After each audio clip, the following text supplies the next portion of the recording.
GC 801, which is our core subject for the MS in Transportation System Engineering.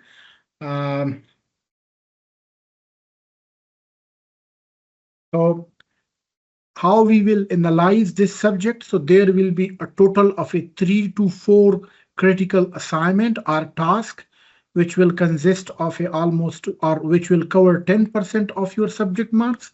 And then we will have 3 to 4 surprise quizzes, which will also consist of a almost 10%. And then class participation just in terms of the feedback. So the whole total, the sessional marks will be 25%. Midterm will be the total of 1 hour and 30-minute exam, written exam. And then final term, we will have 3-hour written exam. Okay. In the today's session, we will try to understand that what is basically transport or transportation, number one. Second is, what is transportation system engineering? We usually repeat or use this word, but maybe most of us, maybe we are not aware of that what is transportation and what is system engineering and what is process and what is planning.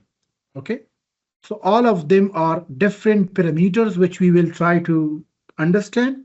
And then we will have the sustainable transportation planning and what kind of key issues in transportation in the context of Pakistan we have. Okay, so you people, maybe I will give you today one task as well, where each and everyone need to select one city and you need to write a crisp and concise report on that as well. Okay, the first point is, अच्छा, मैं कोशिश करूंगा कि आप लोगों को बताता जाऊं। आप लोगों ने अगर नोट्स वगैरह बनाने हैं तो आप लोग, हर एक सेशन जो है वो रिकॉर्ड भी होगा। आप लोग क्लास के दौरान भी नोट्स बना सकते हो और क्लास के बाद भी बना सकते हो। ठीक है, सबसे पहले तो है, व्हाट इज ट्रांसपोर्ट और what is transportation? Anyone please, if anyone would like to contribute or would like to answer, please.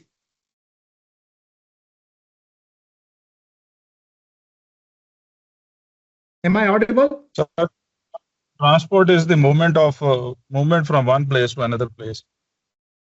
Very Any good. person goes. Good. Is there anyone else? Good. Okay, so what is transport or transportation? So basically, transportation is the movement of who? Of people, animal, or goods. Okay, so what we will do, we will go through keywords. Okay, so the first portion is movement of people, animals, or goods, or through, or just by transferring or moving from origin A to origin B, from that portion to that portion. Okay, A to B. By what mode? By selecting mode. So mode is, that could be road, that could be rail, that could be air, that could be maritime, water, and so on, or maybe cable, or so on. Okay, so transportation is the movement of people, animal, or goods, or transporting of, or moving from origin A to origin B by using different mode. Number one.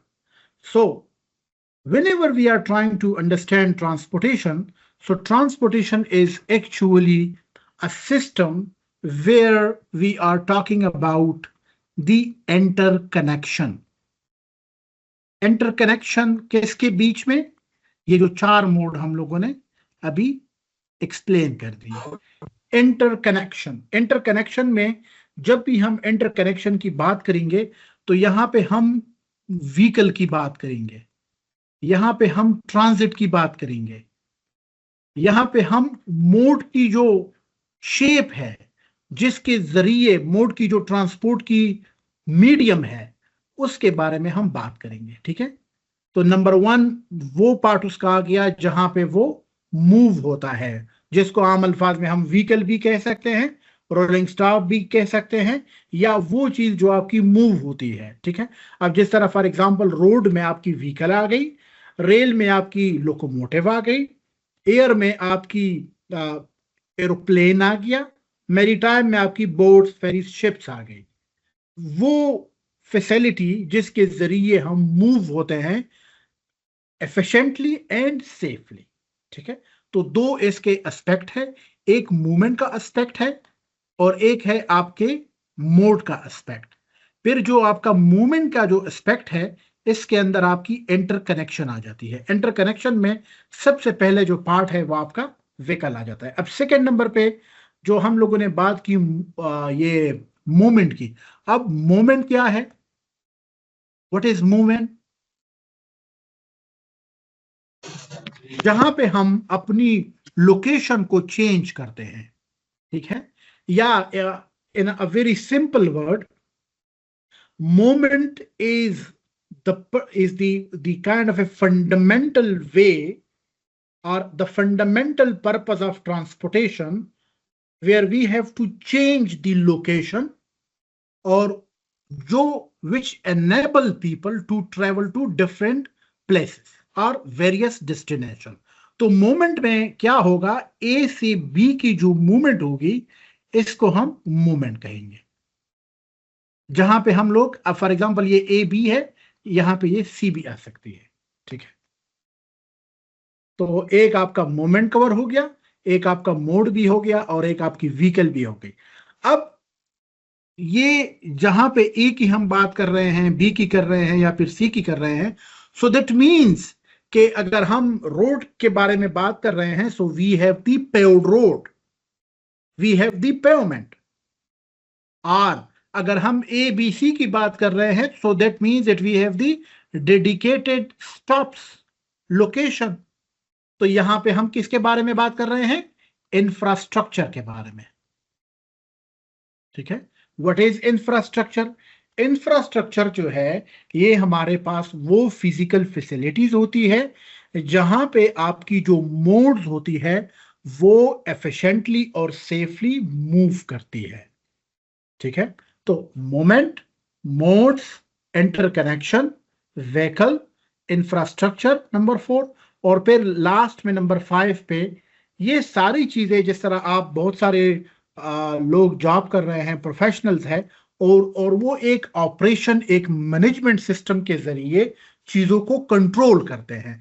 तो the same we have the concept of the operation. Operation क्या है? Operation में हम क्या करते हैं कि जहां पे आपकी मैनेजमेंट, आपकी कंट्रोलिंग यूनिट, आपकी कोऑर्डिनेशन किसके बीच में, इन डिफरेंट मोड्स के बीच में, इन डिफरेंट व्हीकल्स के बीच में, और डिफरेंट इंफ्रास्ट्रक्चर की जो फैसिलिटी है उसको मैनेज जो करते हैं। तो ये पूरा का पूरा पार्ट जो है वो ऑपरेशन का आता है। फॉर एग्जांपल मैं आपको एक सिंपल एग्जांपल देता हूं। फॉर एग्जांपल लाहौर सिटी है, तो लाहौर के अंदर मेट्रो भी है, लाहौर के अंदर ट्रेन भी है, लाहौर के अंदर बस रैपिड ट्रांजिट भी है, लाहौर के अंदर पैरा ट्रांजिट भी है, but all of them are working in reporting to the mass transit authority. तो ओवरऑल उनकी जो ऑपरेशन करते हैं तो वो एक अथॉरिटी, मोबिलिटी अथॉरिटी ही करती है, जो कि ओवरऑल सिटी के पर्पस को बेसिकली उसको फोकस में रखते हुए ऑपरेशन को सक्सेसफुल होने की या करने की कोशिश करती है। अच्छा, 5 पॉइंट्स तो हम लोगों ने बता दिए। अब 6 नंबर पॉइंट है हमारे पास। थोड़ा सा मैं इसको रब कर दूं ताकि यहां तक अगर कोई इशू हो तो आप लोग पूछ सकते हैं। अच्छा, और ये सेशन रिकॉर्ड भी हो रहा है सर, ये तो सेशन के बाद पे मैं, थोड़ा सा देख करें। जी जी कम अगेन, थोड़ा सा आप लाउड बात करें ताकि आवाज सुनाई दे। सर, इंफ्रास्ट्रक्चर पे थोड़ा सा गाइड करें दोबारा। अच्छा अच्छा अच्छा अच्छा, ठीक है ठीक है। अच्छा, थोड़ा सा मैं ये लास्ट पॉइंट कवर कर दूं, उसके बाद फिर आता हूं वापस। ठीक है, तो जी गाइड सर, वे या फिर नेटवर्क होगा। गाइड वे या फिर नेटवर्क जो है यहाँ पे हमारे पास, ये बेसिकली वो रोड या वो रेलवे लाइन जहां पे एक डेडिकेटेड कॉरिडोर, या जिसको हम आम अल्फाज में राइट ऑफ वे भी कहते हैं, अब फिर हम लोग इंशाल्लाह इसके बारे में फिर बाद में बात करेंगे कि राइट ऑफ वे ए क्या है, बी क्या है और सी क्या है, ठीक है। और पाकिस्तान में जो हमारे डिफरेंट रेगुलर जो फैसिलिटीज हम लोग इस्तेमाल करते हैं तो वो कौन से कैटेगरी में बेसिकली लाइज भी करती है, ठीक है। और इसके साथ साथ ये जो हम लोगों ने ए और बी का कंसेप्ट यहाँ पे एक्सप्लेन कर दिया, तो ए इसको आप बस स्टॉप ले लें, ठीक है, या लेकिन टेक्निकल टर्म में हम इसको नोड कहेंगे, ठीक है, नोड इसको कहेंगे, या इसको हम टर्मिनल भी कह सकते हैं। और इसको हम लिंक कहेंगे, जिसको आप रोड कहते हैं, जो दो लाइन को, पॉइंट्स को, डेस्टिनेशन को, ओरिजिन डेस्टिनेशन को एक जगह से दूसरी जगह को आपस में कनेक्ट कर दे, इसको हम लिंक कहेंगे, ठीक है। अच्छा, ट्रांसपोर्टेशन में दोबारा से मैं थोड़ा सा इस स्लाइड को रिपीट करता हूं, आप लोग दोबारा से देख ले। ट्रांसपोर्टेशन जो है बेसिकली, ट्रांसपोर्ट जो है ये वो movement of people, animal, goods और transporting of all those medium है from one place to another place. किसके जरिए? एक मोड के जरिए।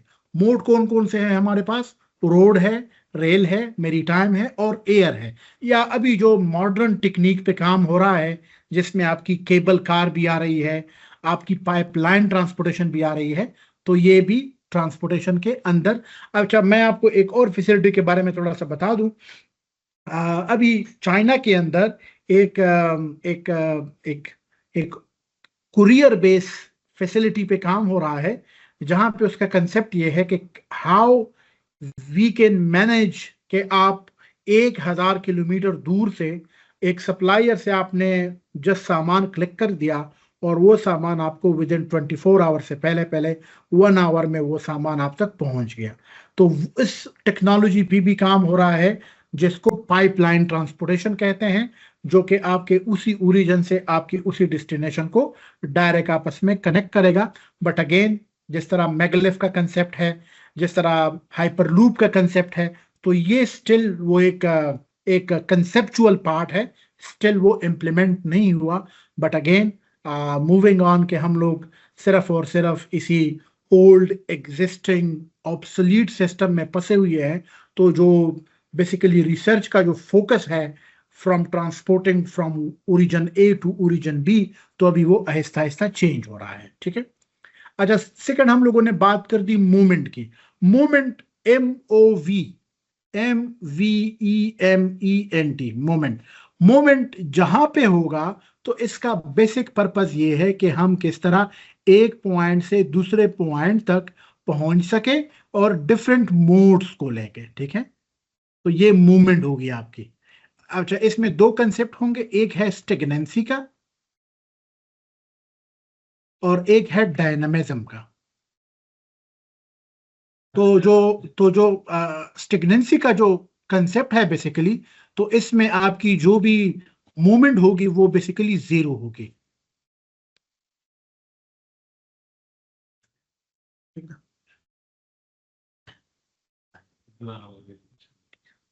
तो डायनामिज्म में जो कंसेप्ट होगा, so that will basically the changing of one origin to the another one, ठीक है। तो जहां पे आपकी मूवमेंट होगी लोकेशन की, तो इसको हम लोग बेसिकली मूवमेंट कहेंगे, ठीक है। इसके बाद फिर आपके पास व्हीकल आ जाते हैं और इसके बाद फिर आपके पास इंफ्रास्ट्रक्चर आ जाते हैं। इंफ्रास्ट्रक्चर जो है, इंफ्रास्ट्रक्चर उस फिजिकल फैसिलिटी को हम कहेंगे जो कि फॉर एग्जांपल रोड ट्रांसपोर्टेशन के अंदर या रोड मोड के अंदर आपकी रोड है, आपके फिर ब्रिजेस आ जाते हैं। सिमिलरली रेलवे में आपकी गाइडेड ट्रैक है और उसके साथ साथ आपके जो सुपर एलिवेशन का जो पार्ट है, कांट हो गया, ब्रिजेस हो गए, क्रॉसिंग हो गए, तो ये आपके रेलवे के अंदर रेलवे की इंफ्रास्ट्रक्चर है। सिमिलरली एयरपोर्ट की अगर हम बात कर ले तो वहां पे रनवे है, टैक्सीवे है, एप्रोन है, हैंगर है। और अगर हम पोर्ट्स की बात करें तो अब फिर डिपेंड करता है कि हम ड्राई पोर्ट की बात कर रहे हैं या फिर वेट पोर्ट की बात कर रहे हैं।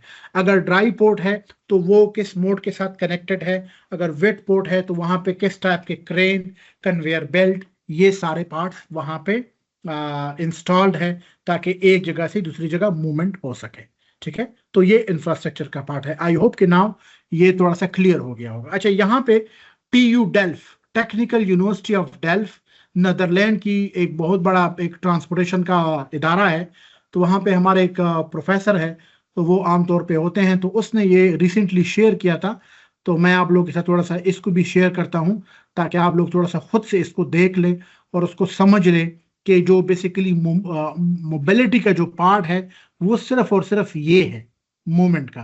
फिर इसके अंदर सोशल का पार्ट भी आता है, सोशल के अंदर फिर आपकी एक्विटी भी आती है, इसके साथ साथ फिर आपका डिजिटलाइजेशन का भी आता है, जिसको आमतौर पे हम operation, management, handling, intelligent transportation system इसके साथ लिंक करते हैं। ठीक है, तो थोड़ा सा आपको ये आइडिया होना चाहिए कि जो हम ट्रांसपोर्टेशन की बात करें तो वहाँ पे एक्सेसिबिलिटी को भी हम लोगों ने ध्यान में रखना है, मोबिलिटी को भी देखना है और अफोर्डेबिलिटी को भी देखना है।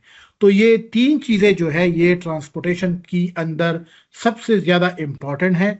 अगर इसके बगैर हम लोग जाएंगे, मूव करेंगे, तो फिर आपको सोचना होगा कि क्या हम सही डायरेक्शन में जा रहे हैं कि नहीं जा रहे हैं।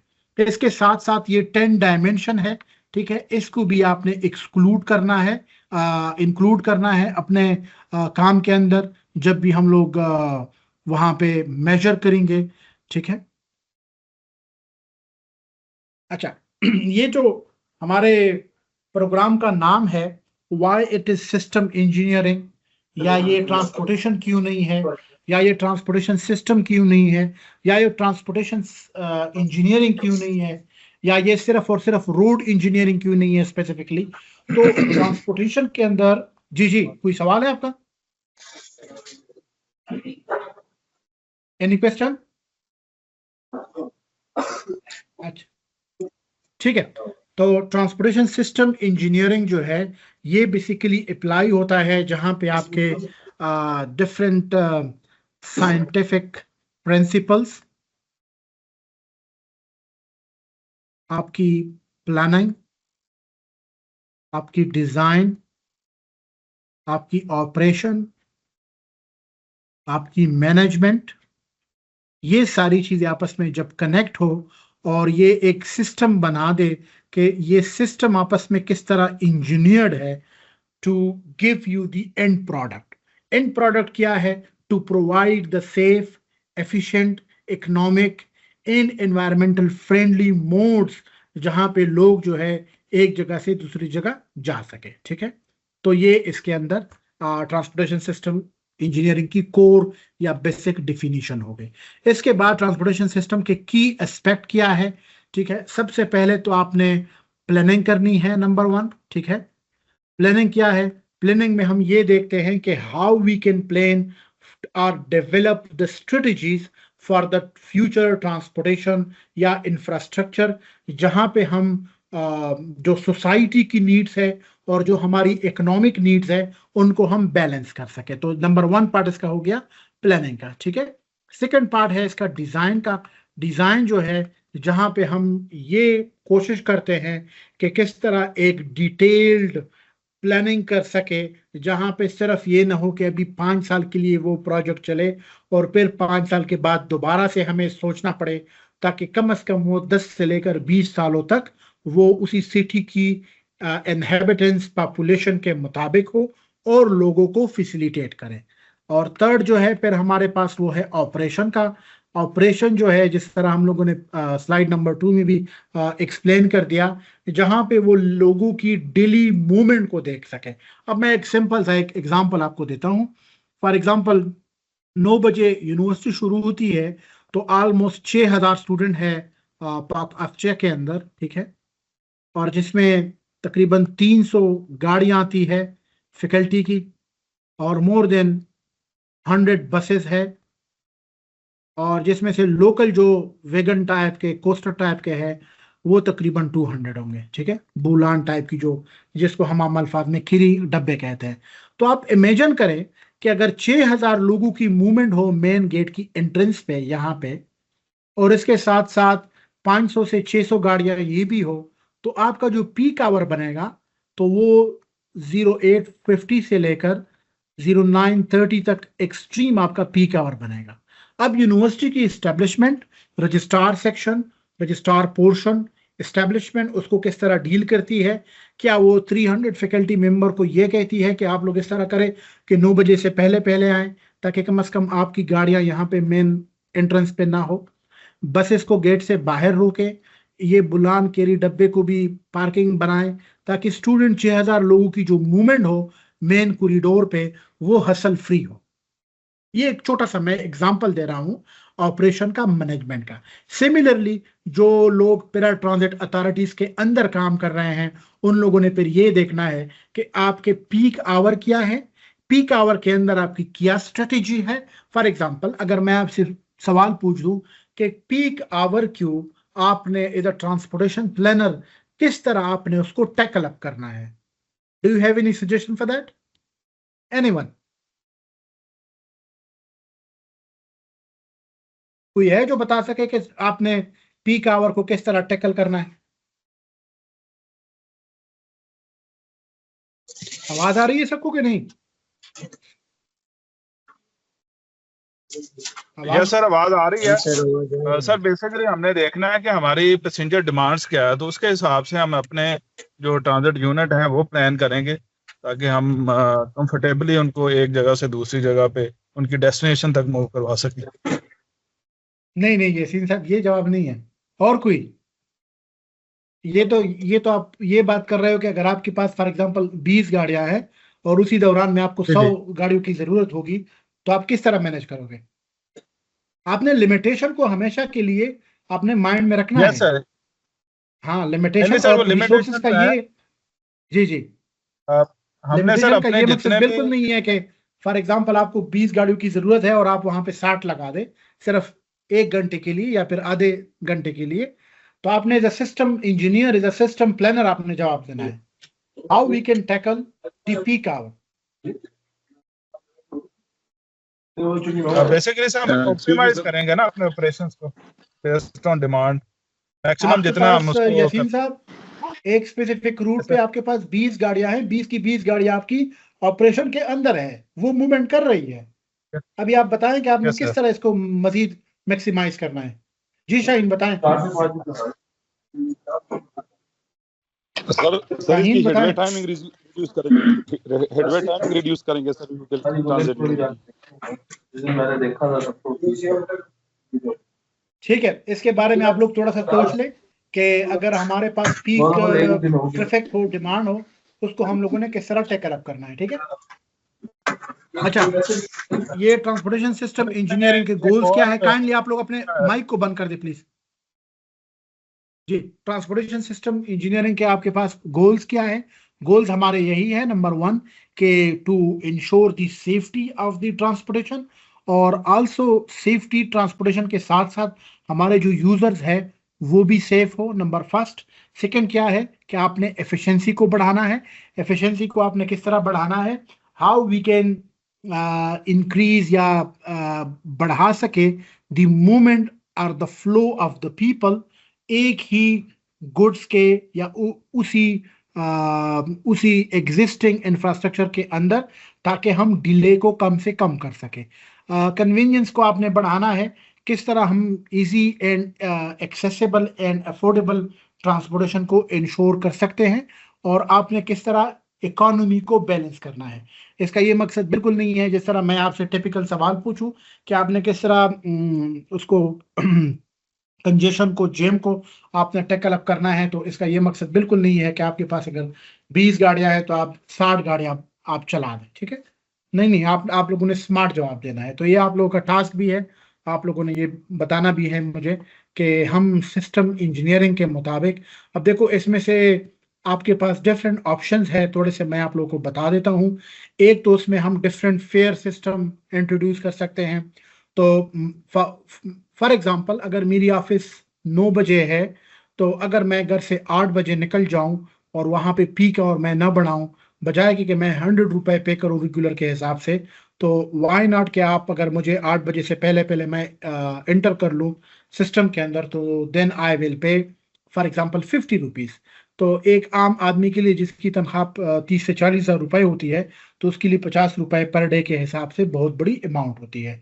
इस तरह के आप डिफरेंट पैकेजेस आप लॉन्च कर सकते हो, नंबर 1। सेकंड ये है कि उसी टाइम में फिर आप फेयर बढ़ा दें।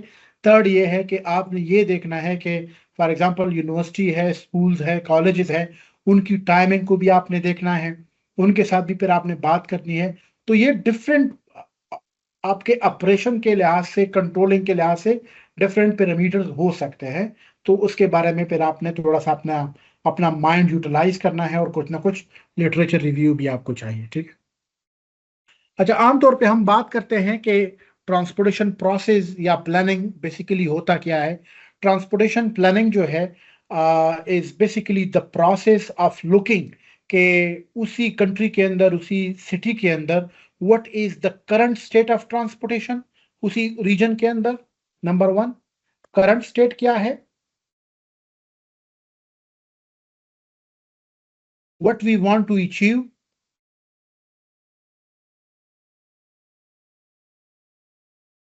और थर्ड है how we want to achieve it, और अल्टरनेटिव क्या है हमारे पास। ठीक है, तो ये 4 मेन पॉइंट्स हैं आपके। अब फॉर एग्जांपल एक आपको मैं हरिपुर की एक छोटी सी एक एग्जांपल देता हूं। हरिपुर में हम लोगों ने साइकिल और पेडेस्ट्रियन ट्रैक बनाना है, ठीक है।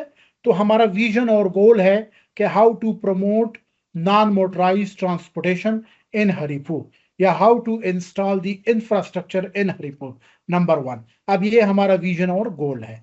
अब इसी के हम लोगों ने डिफरेंट ऑब्जेक्टिव बढ़ा दिए।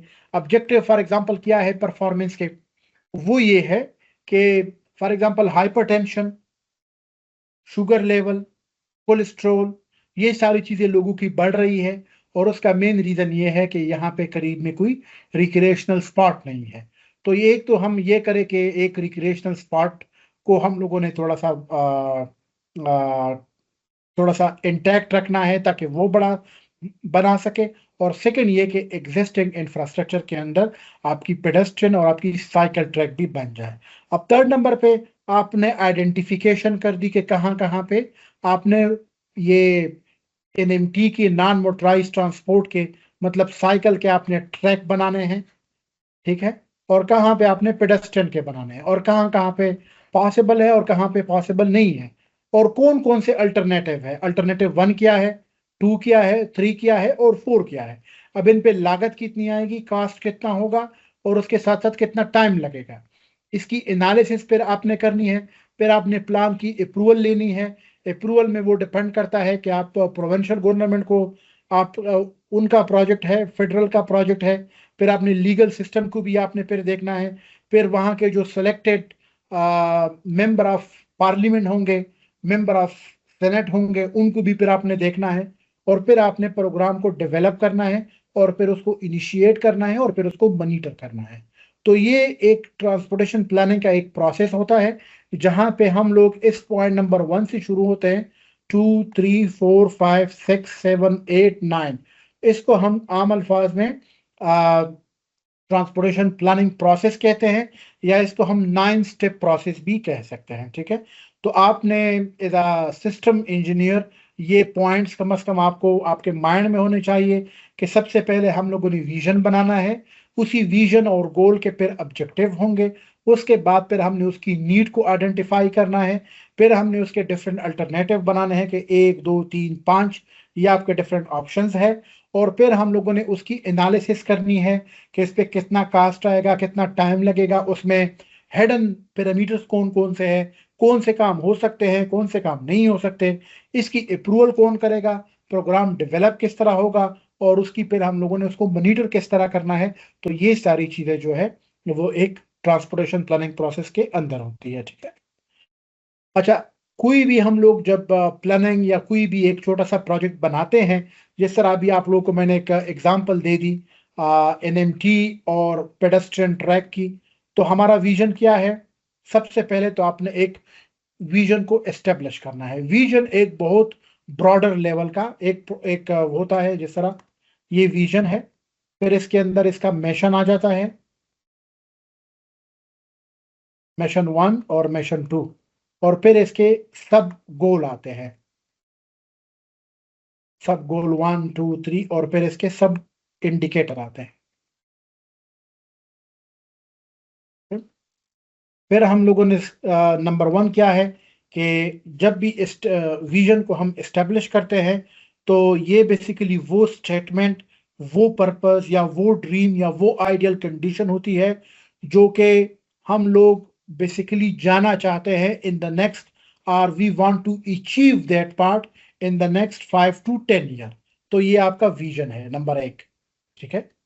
सेकंड नंबर पे फिर क्या है, डेमोन्स्ट्रेटिंग इन्फ्लुएंस या फिर डेमोग्राफिक। तो जब भी हम डेमोग्राफी की बात करें, यहाँ पे आपने सोसाइटियल जो चेंजेस होते हैं और इकोनॉमिक्स के जो चेंजेस होते हैं, इम्पैक्ट जो होते हैं, कितनी नौकरियां होंगी, कितना रोजगार मिलेगा लोगों को, लोगों का वर्क स्टेटस क्या है, जेंडर का क्या परसेंटेज है, प्लेसेस ऑफ लिविंग के कौन कौन से हैं, प्लेसेस ऑफ रिक्रिएशन क्या है, वहाँ का जो मैरिजल स्टेटस है वो क्या है, लोगों का लेवल ऑफ एजुकेशन क्या है, कौन सी चीजें लोगों पे इन्फ्लुएंस करती है, किस टाइप के इंडिविजुअल है वहां पे, लोगों का बिहेवियर क्या है, एग्रेसिव है, नॉर्मल है। तो ये सारे जितने भी चेंजेस है वो यहाँ पे आपके कवर हो जाते हैं। थर्ड नंबर पे फिर क्या है, assessing future opportunities and challenges. एक टूल है हमारे पास, हमारे साथ, जिसको हम स्वाट कहते हैं। शायद आप लोगों ने किसी ने इस्तेमाल भी किया हो, शायद किसी को थोड़ा सा आइडिया भी हो। स्वाट क्या है, स्वाट है हमारा स्ट्रेंथ, वीकनेस, अपॉर्चुनिटीज और थ्रेट्स। अब मैं आपसे एक सवाल पूछता हूं, ठीक है, कि आप अपनी सीवी को ओपन करें, मुझे उसमें स्ट्रेंथ बताएं, क्या आपकी वीकनेसेस है, कौन कौन से अपॉर्चुनिटीज के लिए आप अप्लाई कर सकते हो, अपॉर्चुनिटीज टू बी टैकल्ड और opportunities for which you are not eligible to apply, और उसके थ्रेट्स क्या क्या हो सकते हैं। अगर आपको कहीं पे जॉब मिल जाए तो किस टाइप के थ्रेट्स आप फेस कर सकते हो, ठीक है। तो सिमिलर कोई भी हम जब प्रोजेक्ट बनाते हैं तो उसमें ये चीजें जरूरी होती है कि वो हम उस अंदाज में उसको एनालाइज कर ले ताकि हमें आइडिया हो जाए, ठीक है। इसके बाद फिर आपने आइडेंटिफाई करने हैं अपने शॉर्ट टर्म के और लॉन्ग टर्म के ऑप्शंस को। तो ये ट्रांसपोर्टेशन प्लानिंग के अंदर ये सारे पॉइंट्स कवर हो जाते हैं। जब हम मोड्स की बात करेंगे, हम लोगों ने ये थोड़ा सा एक्सप्लेन भी किया था पहले कि हमारे पास रेल भी है, रोड है, वाटर है, एयर है और पाइपलाइन है। ये मोड जो है ये सारे के सारे ये हमारे लेक्चर नंबर 2 में कवर हो रहे हैं। इसकी कंपैरिजन, इसके एडवांटेजेस, इसके डिसएडवांटेजेस क्या है, तो ये सारे पॉइंट हम वहां पे इंशाल्लाह कवर भी करेंगे, ठीक है। अच्छा, ट्रांसपोर्टेशन का रोल क्या है? ट्रांसपोर्टेशन का जो इंपॉर्टेंट और बेसिक रोल है वो ये है कि that make you mobile, that give you option to move, that make you के आपके पास मूवमेंट की एक ऑप्शन हो। मैं आपसे एक एग्जांपल के तौर पे, आप अगर इस वक्त ऑफिस में हो और आपका जो एकोमोडेशन है, लिविंग पोर्शन है, वहां का घर जो है आपका वो 10 किलोमीटर दूर है, और आपके पास अगर इस वक्त कोई ट्रांसपोर्टेशन की फॉर एग्जांपल पहिया जाम हड़ताल हो, तो क्या आप अपने ऑफिस तक पहुंच सकते थे? बिल्कुल नहीं। अगर आप का फॉर एग्जांपल मदर का अपॉइंटमेंट है, बच्चे को आपने डॉक्टर को दिखाना है, आपने शॉपिंग का सामान लेकर आना है, आपने बिजली का बिल जमा करना है, वगैरह वगैरह, तो जितने भी ये हाउस होल्ड एक्टिविटीज आपकी होती है वो ओनली पॉसिबल है थ्रू ट्रांसपोर्टेशन। एक दूसरा कंसेप्ट है जहां पे फॉर एग्जांपल जितना आपका रिक्रिएशन होता है, इसको हम कहते हैं TOD, transit oriented development. Transit oriented development का मकसद ये है कि जितने आपके ऑफिसेज है, आपके बैंक्स है, तो वो आपके सामने यहाँ पे होते हैं, और ये आपका एकोमोडेशन होता है, तो जिसके बीच में 200 मीटर का फासला होता है। अगर इस तरह की कंपाउंड में आप रहते हो फिर तो आप ट्रांसपोर्टेशन पे डिपेंडेंट नहीं हो। लेकिन अगर आपका घर फॉर एग्जांपल यहाँ पे है जो कि ऑलमोस्ट 1 किलोमीटर प्लस है, इवन अगर ½ किलोमीटर भी है, तो वहां पे फिर आप ट्रांसपोर्टेशन पे डिपेंडेंट। हाँ, 1 किलोमीटर हाफ में ये होगा कि आप बस पे, रोड पे, रेल पे कम होंगे, लेकिन एटलीस्ट आपको pedestrian track first of all चाहिए अगर आपने पैदल जाना है, या फिर आपको साइकिल ट्रैक चाहिए, या ऑफ कोर्स रोड तो आपको चाहिए ही चाहिए। तो जो आपकी लोकेशनल चॉइसेस है आपकी लिविंग की, और ये जितनी एक्टिविटीज है, तो this is only possible because of the transportation. आपकी जो सबसे किसी भी कंट्री की जो इकोनॉमी होती है, उसको बेसिकली लेबर जो है वो आ, उसको इंश्योर करता है। तो लेबर की जो मोबिलिटी है, that is also very much important. ठीक है, आपकी जितनी इकोनॉमिक एक्टिविटी होती है लोगों की एक जगह से दूसरी जगह मूवमेंट की। अब मैं आपको एक सिंपल सा एक एग्जांपल देता हूं। आज से 6 साल पहले जिस जगह पे पाक ऑस्ट्रिया बनी है, वहाँ का लोगों का जो, हमारे जो यूनिवर्सिटी है जिसको स्पेसिफिकली मंग कहा जाता है, खानपुर रोड पे, तो वहाँ पे एक मरले की कीमत थी तकरीबन 15 से 20 हज़ार रुपए। ठीक है, 5 से 6 साल पहले की बात करो। अभी वहाँ पे एक मरला आपको 20 लाख का भी, 15 लाख का भी मुश्किल से मिल जाएगा। अब आप यहाँ पे ये देख ले कि जब हम यहाँ पे 2020 में फर्स्ट ऑफ ऑल मैं आ गया, मैंने ज्वाइन कर दिया, तो यहाँ पे एक दो खाने पीने के छोटे छोटे ढाबे बने थे, होटल बने थे। अभी यहाँ पे कम से कम 15 से ज्यादा होटल बन गए हैं। तो आप इमेजिन करें कि जो इकोनॉमिक एफिशिएंसी है, इकोनॉमिक ट्रांजैक्शंस है, गुड्स की मूवमेंट है यहाँ पे, वो कितनी बढ़ गई है। ठीक है, तो लोगों के पास जॉब अपॉर्चुनिटीज भी हो रही है, जॉब क्रिएशन भी आ रही है, और 6,000 लोग जो है रेगुलर बेस पे जो यहाँ पे मूवमेंट करते हैं, उसकी भी आप इमेजिन करें। और वहाँ यहाँ पे जो इकोनॉमिक ट्रांजैक्शन इन्वॉल्व है, तो ये सारे पॉइंट आपने ये तभी पॉसिबल है अगर आपके पास ट्रांसपोर्टेशन की एक सर्विसेज है। जहाँ पे इमरजेंसी सर्विसेज आ जाती है, आपके साथ बहुत सारे लोगों के साथ ड्राइविंग लाइसेंस के कार्ड भी होंगे, लेकिन ये इंश्योर कर ले जब भी आप ड्राइव करें, कभी भी आपको 1122 की, फायर ब्रिगेड की, पुलिस की ऐसी सायरन वाली गाड़ियां सुनाई दे, तो मेक श्योर कर ले कि आप उनको जगह दे, because they use to deal with the extreme emergency scenario, खास तौर पे एम्बुलेंस, और सेकंड नंबर पे फिर फायर ब्रिगेड। तो ये दोनों चीज़ों को आप थोड़ा सा बड़े रिलीजियसली आप लोगों ने उनको स्पेस भी देनी है, क्योंकि उनकी मूवमेंट बड़ी इंपॉर्टेंट होती है, और ये मूवमेंट तभी पॉसिबल है ओनली बिकॉज ऑफ ट्रांसपोर्टेशन। तो आज के बाद जिस तरह मैं आमतौर पे कहता भी हूँ कि जिस तरह भट्टो साहब ने एक नारा लगाया था रोटी कपड़े मकान का, तो अगर भट्टो साहब शायद ट्रांसपोर्टेशन इंजीनियर होते, तो वो ये भी कहते कि हाँ, रोटी कपड़े मकान के साथ पहिया भी बड़ा इंपॉर्टेंट है, ट्रांसपोर्टेशन भी बड़ी इंपॉर्टेंट है। क्योंकि ट्रांसपोर्टेशन आपको बेसिकली एनेबल करती है कि ये आप एक जगह से दूसरी जगह पे जा सके, आपको ऑप्शन देती है बेहतर इलाज की, बेहतर एजुकेशन की, बेहतर लाइफस्टाइल की, बेहतर जगह पे जॉब ढूंढने की, अपनी इकोनॉमिक हालात को सुधारने की। तो ये सारी चीजें आपके पास थ्रू ट्रांसपोर्टेशन पॉसिबल है। अगर आपके पास ट्रांसपोर्टेशन की सहूलत नहीं होती, आप इमेजिन करें अभी जो हमारे पंजाब में जो फ्लड की सिचुएशन आई है, तो आप फ्रूट्स का, वेजिटेबल्स का, इन बहुत सारी चीज़ों का आप रेट देख ले। बहुत सारी चीज़ों तो खैर वो डैमेज भी हुई है, तबाह भी हुई है, लेकिन उसके साथ साथ सप्लाई भी नहीं हो रही है आपके मार्केट में। तो जब आपके मार्केट को सप्लाई नहीं होगी, तो ये तो डिमांड एंड सप्लाई की एक बैलेंस का बेसिकली वहां से फेयर निकलता है। तो अगर आपके पास सप्लाई नहीं होगी और यहाँ पे आपके पास कंजम्पशन ज्यादा है, तो आपकी जो प्राइसेस है वो बबल अप करेंगे, वो मजीद बढ़ेंगे। ठीक है,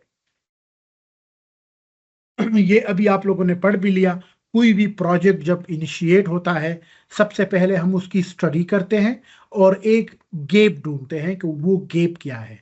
ठीक है, उसमें हम क्या कहते हैं कि उसकी करंट डिमांड क्या है, और हम लोगों ने किस तरह अपने, आपका जो विजन है, जो टारगेट है, उसको आपने किस तरह अचीव करना है। सेकेंड नंबर पे फिर फोरकास्टिंग आती है। फोरकास्टिंग में हम प्रेडिक्ट करते हैं, प्लान बनाते हैं, और उसके फ्यूचर के कौन कौन से ट्रेवल डिमांड की के जो इश्यूज है वो फुलफिल करेगा। इसके बाद फिर इवोल्यूएशन का स्टेज होता है, जहां पे जो भी हम लोगों ने प्लानिंग की थी इस पॉइंट पे, यहाँ पे वो इम्प्लीमेंट हो जाता है। फिर हम लोगों की सेटिस्फेक्शन लेवल देखते हैं कि क्या वो सेटिस्फाई है कि सेटिस्फाइड नहीं है। सिमिलरली ये जब प्लानिंग प्रोसेस हो जाता है, फिर उसके बाद मॉनिटरिंग, रिव्यू और फिर इम्प्लीमेंटेशन, फिर दोबारा से प्लानिंग प्रोसेस, तो ये चलता रहता है, ये बेसिकली रुकता नहीं है। आप लोगों ने एक वर्ड बड़ा सुना होगा कि सस्टेनेबल सस्टेनेबल सस्टेनेबल। तो सस्टेनेबिलिटी बेसिकली है क्या? सस्टेनेबिलिटी आम अल्फाज में वो टर्म है जहां पे हम अपनी रिक्वायरमेंट को कंप्लीट कर सके, फुलफिल कर सके without compromising on the rights and the resources of the future generation. अब वो आपने किस तरह करनी है, उसके लिए आपको माइंडसेट चाहिए, उसके लिए आपको ट्रेन लोग चाहिए कि वो इस तरह की प्लानिंग कर सके। इसकी जो जो एग्जांपल मैं यहाँ पे लेकर आया हूँ वो है कि किस तरह हम कोऑर्डिनेट कर सकते हैं लैंड यूज के साथ और ट्रांसपोर्टेशन की प्लानिंग के साथ। ठीक है, अब मैं एक एग्जांपल देता हूँ। फॉर एग्जांपल, एक सिटी में ऑलरेडी 2 लेन आपके बने हैं और यहाँ पे आपकी कमर्शियल एक्टिविटी आपकी बन गई है। ठीक है, कमर्शियल प्लाजा है, शॉपिंग प्लाजे है, मार्केट है, और यहाँ पे आपके प्लानर ये सजेस्ट करे कि हम एक 3rd लेन बनाएंगे। चूंकि आपकी सिटी का जो जो भी मैप होता है, अर्बन मैप, वो ऑलमोस्ट 100 ईयर्स के लिए बनता है। तो अगर ये जगह आपकी है नहीं, तो हाउ इट इज पॉसिबल कि आप लैंड यूज का और जो आप एक्सटेंशन कर रहे हो इसके बीच में ये किस तरह बैलेंस आएगा? नंबर 1, इस पॉइंट को आपने देखना है, किस तरह आप बैलेंस करते हो ट्रांसपोर्टेशन को और जो उससे जितने भी रिलेटेड। फॉर एग्जांपल, अगर पहले ये 2 लेन थे, ठीक है, 2 लेन थे, और यहाँ पे जो एक जेम के अंदर 60 व्हीकल्स जब फंस जाते थे तो उससे कितने पार्टिकुलेट मैटर जनरेट हो रहे थे, कितने उससे NOx जनरेट हो रहे थे, कितने उससे COX जनरेट हो रहे थे। अच्छा, बाय द वे, आप लोग का एक क्लास फेलो है हुजैफा कदीर, वो अभी एक प्रोजेक्ट पे, एक थीसिस पे काम कर रहा है जिसमें हम लोग इस तरह के सेंसर डेवलप कर रहे हैं for the ambient environmental pollution के। उसका जो रिसर्च थीसिस है उसके एंड में आपको फिर क्या होगा कि आपके पास एनवायरमेंटल पोल्यूशन का एक प्रोफाइलोमीटर बनेगा। मतलब ये है कि वो सेंसर आपने सिंपली इंस्टॉल करने हैं, इंस्टॉल करके वहां से डेटा आपके पास कलेक्ट होगा और वो हम लोग through artificial intelligence, through IoT, वो आपके सिस्टम में GIS के थ्रू मर्ज होगा और वहां से आपको प्रोफाइलोमीटर बना के देगा। ठीक है, तो ये किस तरह आपने बैलेंस करना है इसको, इसके बारे में है। कौन से अल्टरनेटिव ऑप्शन है कि अगर ये ना हो ये हो, so that to ensure the sustainable transportation planning। Transportation के फंक्शंस क्या क्या है? ठीक है, फंक्शन जो है कि किस तरह हम फोरकास्ट करते हैं द फ्यूचर पॉपुलेशन और उसकी ग्रोथ को, नंबर 1। किस तरह हम आइडेंटिफाई करते हैं करंट और फ्यूचर के प्रोजेक्ट को, किस टाइप के इश्यूज है या जिस इशू को हम टैकल कर रहे हैं is it the most extreme one, और 4th वन जो है आपके किस टाइप के लॉन्ग रेंज प्लान्स है और शॉर्ट रेंज प्लान्स है, या इसको हम लोग लॉन्ग टर्म और शॉर्ट टर्म गोल्स भी कह सकते हैं। ठीक है, किस टाइप के ट्रांसपोर्टेशन के इश्यूज आमतौर पे हमारे साथ होते हैं। When I was working as a deputy director in the Khyber Pakhtunkhwa TransMass authority in 2015, तो ये उस टाइम की एक सर्वे हम लोगों ने की थी। ठीक है, जो बेसिकली तो पेशावर के बेस पे थी, लेकिन मैं जितना भी मूव करता जा रहा था अपने प्रोफेशनल करियर के दौरान, तो ये मेजर चीज़ें मुझे दिखाई दी पाकिस्तान के सिस्टम के अंदर, जो कि फिर with passage of time slide को मैंने अपडेट भी कर दिया। ठीक है, तो नंबर 1 तो ये है कि आपने ट्रैफिक कंजेशन है, फॉर एग्जांपल कंजेशन क्यों है, ऑटोमोबाइल डिपेंडेंसी, किस तरह लोग अपनी गाड़ियों पे ज़्यादा प्रेफर करते हैं, क्योंकि आपके पास बहुत सारी जगहों पे public transportation, mass transit system exist ही नहीं करता। क्या आपके सिस्टम के अंदर इक्विटी है? इक्विटी का क्या मतलब है? क्या आपकी जो कंसेप्ट है कि आपने हर किसी को उसका हक देना है या उसको बिठाने का आपने मौका देना है in terms of a cost, in terms of a fight. For example मैं एक सिंपल सा एक एग्जांपल देता हूँ, जो ट्रांसपोर्टेशन की फैसिलिटी लाहौर में है, क्या वो जुनूबी पंजाब में है? क्या जिस टाइप की facility for example Peshawar central में है, क्या उसी टाइप की फैसिलिटी साउथर्न एरियाज में कहीं पे है, या कहीं पे नॉर्दर्न एरियाज में कहीं पे है? तो क्या इक्विटी को हम बैलेंस कर रहे हैं कहीं पे? अगर फॉर एग्जांपल आपके पास 17% टैक्स आपके पास कलेक्ट हो रहा है और सारा के सारा एक ही जगह पे यूटिलाइज हो रहा है, तो इसमें मैनेजेरियल, एडमिनिस्ट्रेटिव, पॉलिटिकल इक्विटी भी आ जाती है, नंबर 1। इसके साथ साथ पाकिस्तान के जितने प्लानर्स हैं, जो मैंने शायद थोड़ा सा नोटिस किया हुआ है, कि वो सिर्फ और सिर्फ प्लानिंग करते हैं ट्रैफिक के लिए, कार्स के लिए। There is no importance of a human, कि उसकी मूवमेंट को भी आपने देखना है। कहीं पे आपने पेडेस्ट्रियन भी बनाने हैं, कहीं पे आपने साइकिल ट्रैक भी बनाना है। तो ये जो एक बहुत बड़ा अलमिया है, सिर्फ एक सिटी की बात नहीं है, पूरे पाकिस्तान के का ये सेम इशू भी है। इसके साथ साथ जो हम लोग रिसर्च करते हैं, कोई भी इशू को रिजॉल्व करने के लिए, unless and until we don't have the empirical evidence, we don't have the complete plan. अच्छा, मैं आपको एक सिंपल सा एक एग्जांपल देता हूँ, ठीक है? हम लोगों ने फॉर एग्जांपल इस्लामाबाद के अंदर शाहदरा से लेकर कश्मीर हाईवे तक हम लोगों ने एक पुल बनाना है, ठीक है, सिंपल। अब पॉलिटिकल सिस्टम ने, सेटअप ने ये डिसाइड कर लिया कि उन लोगों ने पुल बनाना है। पुल बनाने के लिए for example 4-5 designer, planner, consultant आ गए और उनसे प्लान ले लिया गया। अब डिसीजन किसने की है, उसके अंदर कितनी वो डिसीजन मैच्योर है, is it the only alternative? तो ये सारे इश्यूज जो है, ये हमारे बहुत बड़ा एक अलमिया है हर एक लेवल पे, कि कोई भी फ्यूचर की जो ग्रोथ होती है, एक्सपेंशन होती है, that is without any empirical और फंडामेंटल रिसर्च, और हम लोग बना देते हैं, ठीक है? इसके साथ साथ गवर्नेंस का जो सिस्टम है, जिस तरह हमारा सिस्टम मैनेज होता है, फॉर एग्जांपल 2 से 3 साल के बाद किसी भी प्रोविंस की या किसी भी कंट्री का एक विजन होता है ट्रांसपोर्टेशन का, उसके अंदर फिर उसके सब इंडिकेटर होते हैं जो कि हर एक प्रोविंस को असाइन होता है।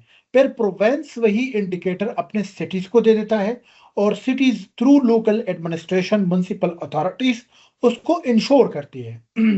अब जहां पे फॉर एग्जांपल हमारे जैसे मुल्क की अगर हम बात करें, जहां पे डेमोक्रेसी का स्ट्रक्चर इतना ज्यादा मेच्योर नहीं होता, तो 2 साल 3 साल जो भी सरकार आती है, उसके बाद जैसी ही नई सरकार आती है तो वो अपने प्रोजेक्ट शुरू करती है, अपने प्रोजेक्ट, क्योंकि वो पॉलिटिकल गेनिंग वहां पे होती है।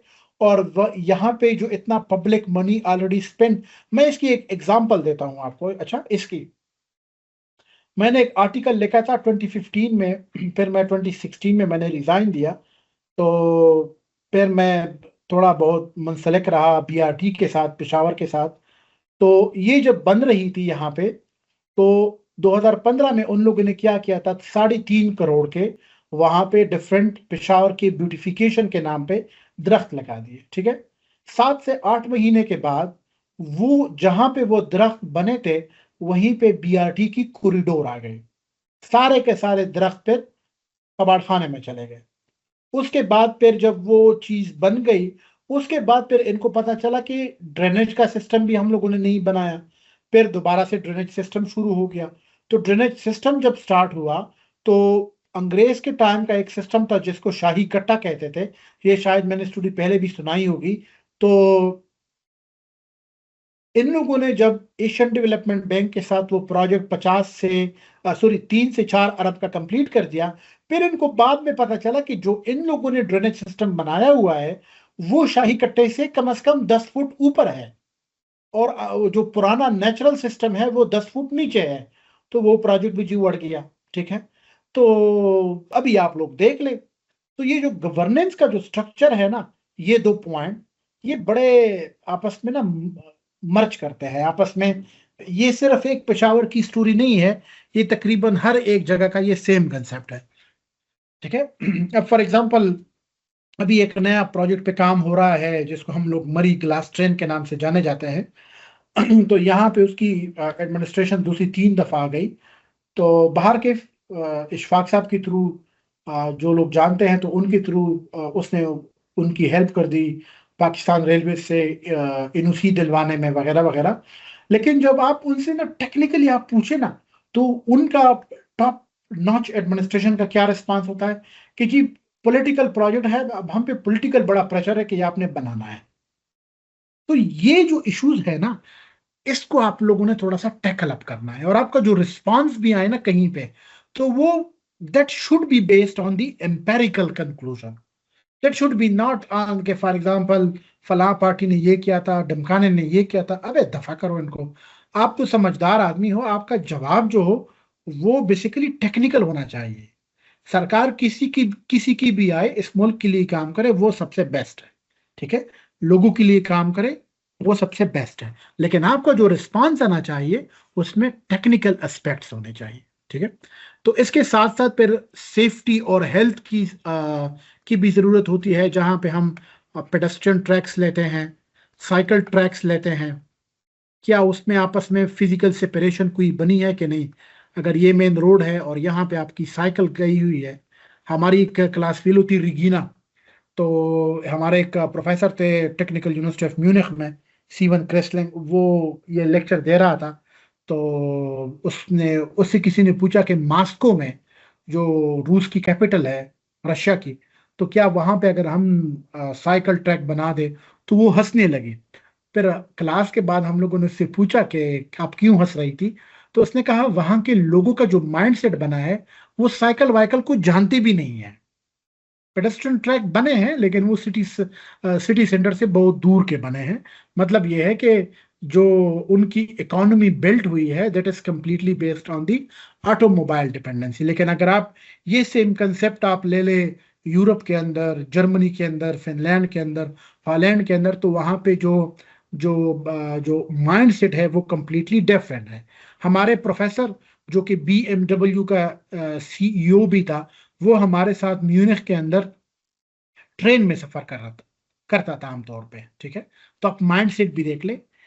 वो मेयर ऑफ पेंसिल्वेनिया कहता है ना कि जब आप किसी भी शहर में आप चले जाओ तो ये ना देखो कि कितने लोग लैम्बोर्गिनी चला रहे हैं, कितने लोगों के पास फेरारी है, कितने लोग डाइनिंग पे खर्च कर रहे हैं। ये देख ले कि क्या लोग जो है मेजॉरिटी लोग वो पब्लिक ट्रांसपोर्ट को इस्तेमाल कर रहे हैं कि नहीं।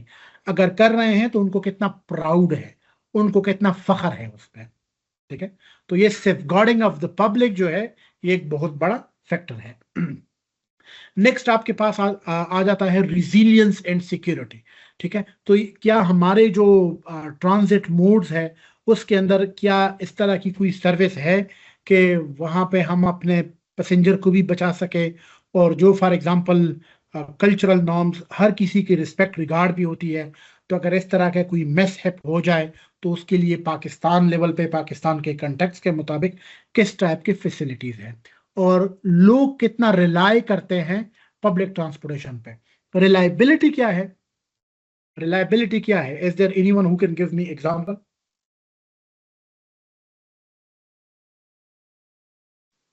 सर ट्रस्ट कह सकते हैं, कम अगेन। कॉन्फिडेंस ट्रस्ट लोगों का। Very good, very good.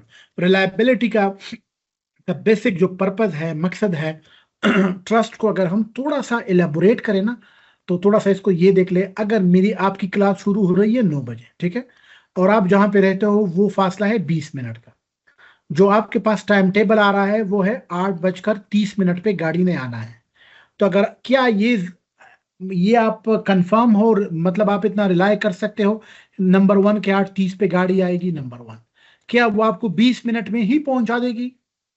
तो अगर आप इन दोनों का जवाब हाँ है तो that means that you are relying on the public transportation, ठीक है। तो इसको थोड़ा सा इस अंदाज में समझ ले, ये आपका ट्रस्ट है, ये आपकी श्योरिटी है कि ये जो मोड है that will fulfil your demand, ठीक है। और नेक्स्ट है आपका, ये सारे पॉइंट्स जब हो जाए इसके बाद फिर क्या होगा कि आपकी जो पॉपुलेशन है वो जो ग्रो कर रही है उसके मुताबिक फिर आपने अपने पॉइंट्स को, फिर आपने अपने जो प्लानिंग के जो इंडिकेटर है, पैरामीटर है, उसको आपने अकॉर्डिंगली मैनेज करना है। इसके बारे में हम लोग बाद में बात करेंगे। जस्ट आपको एक आइडिया हो जाए कि जब भी हम ट्रांसपोर्टेशन लेवल्स की बात करते हैं, लेवल्स पे नंबर 1 आता है आपका सिटी का ट्रांसपोर्ट लेवल। आप एक किसी भी सिटी को इंडिविजुअली ले सकते हैं, उसके बाद फिर हम इसको इंटीग्रेट करते हैं, इसके बाद फिर इसको कोऑर्डिनेट करते हैं, और फिर लास्ट में प्लानिंग डिजाइन करते हैं एक सिटी के अंदर। ठीक है, फॉर एग्जांपल इस्लामाबाद है, तो अगर हम सिटी और ट्रांसपोर्टेशन को बैलेंस करें, ये आपकी सिटी है, उसके आपने ट्रांसपोर्टेशन को भी आपने कंसीडर करना है, एनवायरनमेंट को भी देखना है, सोशल कंडीशन को भी देखना है, जो आपके पास लिविंग कंपाउंड है उसको भी आपने देखना है, और किस टाइप का इकोनॉमिकल स्ट्रक्चर है, इकोनॉमिक ट्रांजैक्शन है, या जिसको हम इकोनॉमीज ऑफ स्केल कहते हैं, उसको आपने कंसीडर करना है। लेवल नंबर 2 में फिर आपने क्या करना है, कितने आपके पास नंबर ऑफ हाईवेज है, कितने मोटरवेज है, कितने आपके पास आर्टीरियल नेटवर्क है, कितने मेजर रोड है, कितने माइनर रोड है, वगैरह वगैरह। किस टाइप के आपके पास ट्रांजिट सिस्टम है, कि आपके पास सिर्फ मास रैपिड ट्रांजिट है, कि आपके पास सिर्फ और सिर्फ BRT की सर्विस है, कि आपके पास ट्राई रिक्शाज है, कि आपके पास टांगू की सर्विस है, वगैरह वगैरह। तो आपने सिटी के अंदर फिर ये देखना है कि किस टाइप की ट्रांजिट सर्विस है। 3rd नंबर पे फिर आपने देखना है कि यहाँ पे हाईवे और ट्रांजिट इन दोनों का आपस में बैलेंस है। ठीक है, जिस तरह इकोनॉमी और ट्रांसपोर्ट का बैलेंस है, सिटी और ट्रांसपोर्ट का बैलेंस है, सिटी और एनवायरनमेंट का बैलेंस है, सिमिलरली इन दोनों का बैलेंस है। लेकिन अगर आप यहाँ पे देख ले, पेडेस्ट्रियन ये 3rd इंडिकेटर आया हुआ है, जो कि ट्रांजिट और ऑटो, ये हाईवेज आपके जितने भी रोड्स हैं, इन दोनों के बीच में बैलेंस है, कि क्या आपकी ट्रांजिट सिस्टम के अंदर पेडेस्ट्रियन की फैसिलिटीज है कि नहीं है, और आपकी जो अर्बन स्ट्रीट्स है, अर्बन रोड्स है, और आपके जो ट्रांजिट नोड्स है, उनके आपस में कोऑर्डिनेशन किस लेवल पे है, या आपस में एक दूसरे को बैलेंस कर रहे हैं। तो आपकी जो सिटी की जो डिजाइन है, उसका इंटरसेक्शन कहाँ पे है, आपकी जो मेन रोड है वो कहाँ पे है, आपकी जो कमर्शियल एक्टिविटीज है। अच्छा, आप लोगों में से अभी रिसेंटली लास्ट 6 मंथ में कोई रावलपिंडी सदर में कोई गया है कि नहीं? लास्ट 6 मंथ में पिंडी सदर में? नहीं सर। अच्छा, पिंडी सदर जो है, ठीक है, पिंडी और इस्लामाबाद, ठीक है, इन दोनों को ट्विन सिटीज भी कहा जाता है। तो माना यह जाता है कि जो गोलड़ा मोड़ है, गोलड़ा के राइट साइड पे आपकी पिंडी पड़ जाती है जियोग्राफिकली, और लेफ्ट साइड पे आपका इस्लामाबाद कश्मीर हाईवे और G13-14 का एरिया शुरू हो जाता है। लेकिन आप अगर पिंडी सदर में अभी रिसेंटली चले जाएं, तो ये जितनी भी एक्टिविटीज है, गाड़ियों की मूवमेंट, इसको बड़ा लिमिट किया गया। पहले हर एक मेन रोड पे दुकानें होती थी, अभी काफी चीजें उन लोगों ने वेल प्लान कर दी। आपको अगर आप रिसेंटली चले जाते हो पिंडी सदर, तो आप फील ही नहीं करोगे कि ये वो पुराना पिंडी सदर बाजार है, जहाँ पे आज से 10 साल पहले जो हालात थे। तो अभी उन लोगों ने बिल्कुल उसको अर्बन स्पेसेस में कन्वर्ट कर दिया। मैक्सिमम वहां पे आपके प्लाजे कमर्शियल एक्टिविटीज है, और ये जो 2 पॉइंट्स है, इसको बिल्कुल ऑब्सोलीट किया गया, और यहाँ पे कंप्लीटली इसको वॉकिंग एरिया बना दिया गया। रोड के साथ कनेक्टेड है इट एवरी 300 मीटर, लेकिन ये नहीं है कि हर 10 मीटर के बाद रोड है।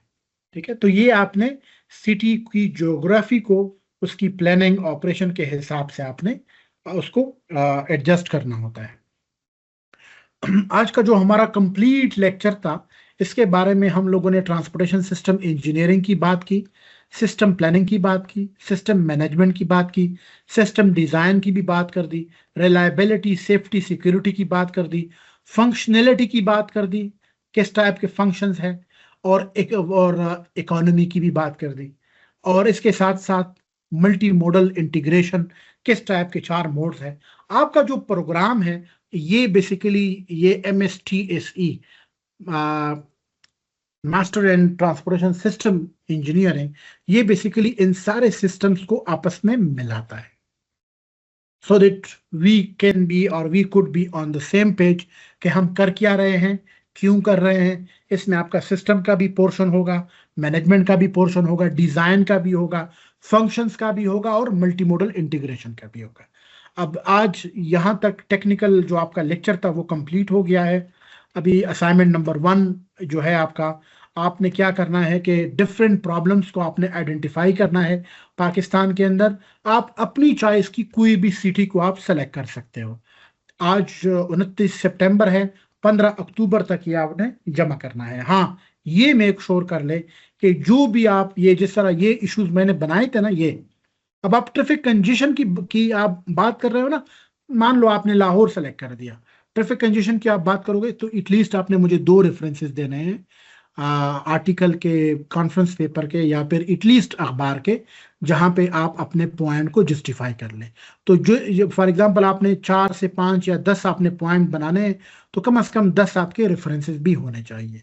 टाइटल होगा, इंट्रोडक्शन होगा, इंट्रोडक्शन आप अपने अल्फाज में बयान करें कि किस टाइप के प्रॉब्लम है आपकी अपनी अंडरस्टैंडिंग के मुताबिक। देखो, 2 से 3 चीजें हैं। एक होती है सेल्फ लर्निंग जो हमारी अपनी बनी हुई है, वही सेल्फ लर्निंग को जस्टिफिकेशन के लिए हमें फिर लिटरेचर चाहिए। फॉर एग्जांपल, मैंने ये बात कर दी कि पाकिस्तान के जो लोग हैं वो शादी फॉर एग्जांपल लेट करना चाहते हैं, लेकिन गाड़ी पहले लेना चाहते हैं। अब ये मैं अपनी तरफ से कंक्लूड कर रहा हूं कोई स्टेटमेंट को, ये बहुत बड़ी कंक्लूजन है।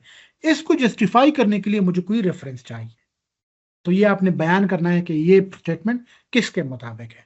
फिर जो लाहौर है उसमें पार्टिकुलेट मैटर जो है वो एक्सट्रीम लेवल तक पहुंच गया है, जहां पे लोगों को chronic diseases such as asthma, respiration system, lungs, cancer, इस टाइप के इश्यूज आ रहे हैं। ये कौन कह रहा है? इस तरह का कोई भी स्टेटमेंट हो तो वो आपने बताना है। कराची के अंदर मिसमैनेजमेंट इतनी बढ़ गई है कि वहां पे चोरियां भी गाड़ियों के अंदर ज्यादा होती है। इसके लिए आपको लिटरेचर रिव्यू चाहिए, ठीक है? तो ये आपने ये सारी चीजें, ये लिटरेचर रिव्यू का पोर्शन आएगा। और फिर सबसे जो इंपॉर्टेंट है, lesson learn from the assignment, ठीक है? आपने मुझे 3 पॉइंट बताने हैं कि आपने अपने अल्फाज में लिखे। खैर है, कोई इशू नहीं है कि आप बहुत